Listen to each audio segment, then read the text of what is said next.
ناظرین، یہ قدرت کا قانون ہے کہ اس دنیا میں جو بھی آتا ہے اسے ایک نہ ایک دن لوٹ کر واپس اپنے خالق کی طرف جانا ہے۔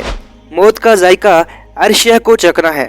نبی کریم صلی اللہ علیہ وسلم کا فرمان ہے، جب آدمی پر نزع کا وقت طاری ہوتا ہے، مطلب موت قریب ہوتی ہے، تو اللہ تعالیٰ اس کے بندے کے جانب 5 فرشتے بھیجتا ہے۔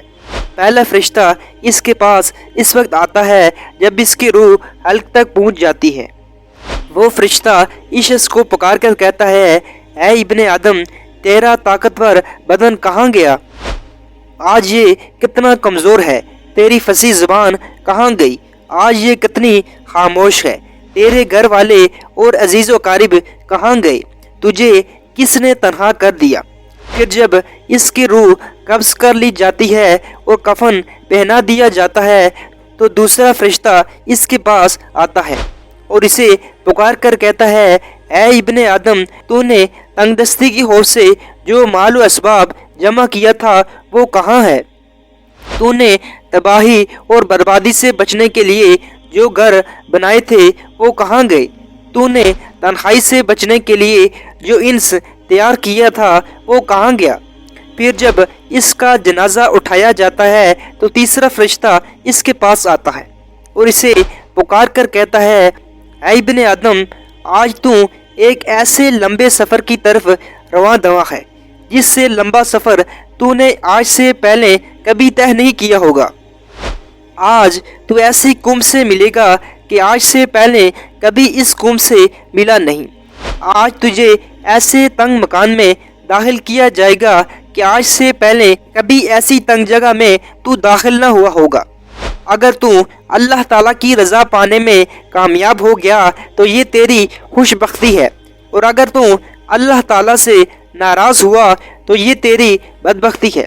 پھر جب اسے لخت میں اتارا جائے گا تو چوتھا فرشتہ اس کے پاس آتا ہے اور اسے پکار کر کہتا ہے، اے ابن آدم، کل تک تو زمین کی پیٹھ پر چلتا تھا، آج تو اس کے اندر لیٹا ہوا ہے۔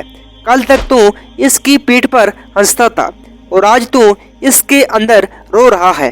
کل تک تو اس کی پیٹھ پر گناہ کرتا تھا اور آج تو اس کے اندر نادام و شرمندہ ہے۔ پھر جب اس کی قبر پر مٹی ڈال دی جائے گی اور اس کے اہل و عیال 200 احباب اسے چھوڑ کر چلے جاتے ہیں تو پانچواں فرشتہ اس کے پاس آتا ہے اور اسے پکار کر کہتا ہے، اے ابن آدم، وہ لوگ تجھے دفنا کر چلے گئے، اگر وہ تیرے پاس ٹھہر بھی جاتے تو تجھے کوئی فائدہ نہ پہنچا سکتے۔ تو نے مال جمع کیا اور اسے غیروں کے لیے چھوڑ دیا۔ آج یا تجھے جنت کے عالی باغات کی طرف پھیرا جائے گا یا بھڑکنے والی آگ میں داخل کیا جائے گا۔ ناظرین، دنیا اور آخرت کے درمیان ایک اور عالم ہے جس کو عالم برزخ کہتے ہیں۔ مرنے کے بعد اور قیامت سے پہلے تمام انس و جن کو حسب مراتب اس میں رہنا ہوتا ہے اور یہ عالم اس دنیا سے بہت بڑا ہوتا ہے۔ دنیا کے ساتھ برزخ کا وہی نسبت ہے جو ماں کے پیٹ کے ساتھ دنیا کو۔ اس جگہ میں کسی کو آرام ہے اور کسی کو تکلیف۔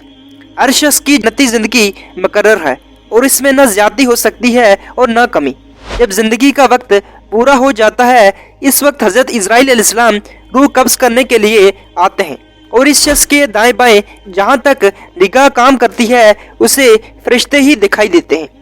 مسلمان کے آس پاس رحمت کے فرشتے ہوتے ہیں اور کافر کے دانے بائیں عذاب کے، اور اس وقت ہر شخص پر اسلام کی حقانیت آفتاب سے زیادہ روشن ہو جاتی ہے۔ مرنے کے بعد مسلمان کی روح حسب مرتبہ مختلف مقاموں میں رہتی ہے، بعض کی قبر پر، بعض کی آسمان و زمین کے درمیان، بعض کے پہلے دوسرے 7ویں آسمان تک، اور بعض کی آسمان سے بھی بلند، اور بعض کی روحیں زیر عرش رہتی ہیں۔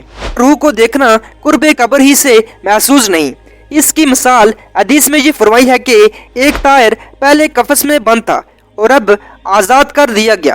ائمہ کرام فرماتے ہیں کہ بے شک پاک جانے جب بدن کے علاقوں سے جدا ہوتی ہیں، عالم بالا سے مل جاتی ہیں اور سب کچھ ایسا دیکھتی سنتی ہیں جیسا یہاں حاضر ہو۔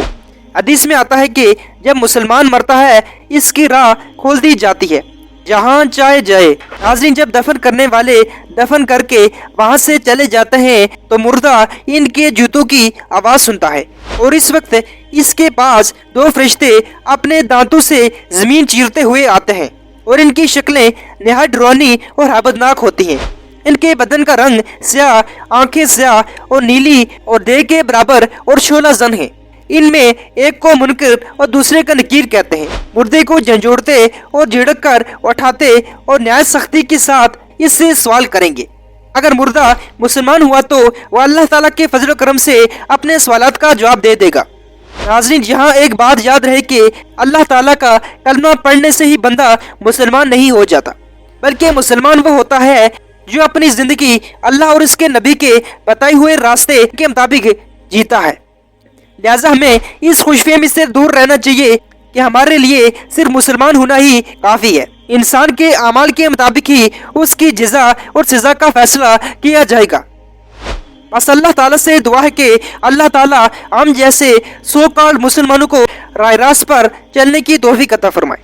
امید کرتا ہوں آپ کو اس ویڈیو میں بہت سی چیزیں جاننے کو ملی ہوگی۔ تب تک کے لیے اجازت دیجیے، اللہ حافظ۔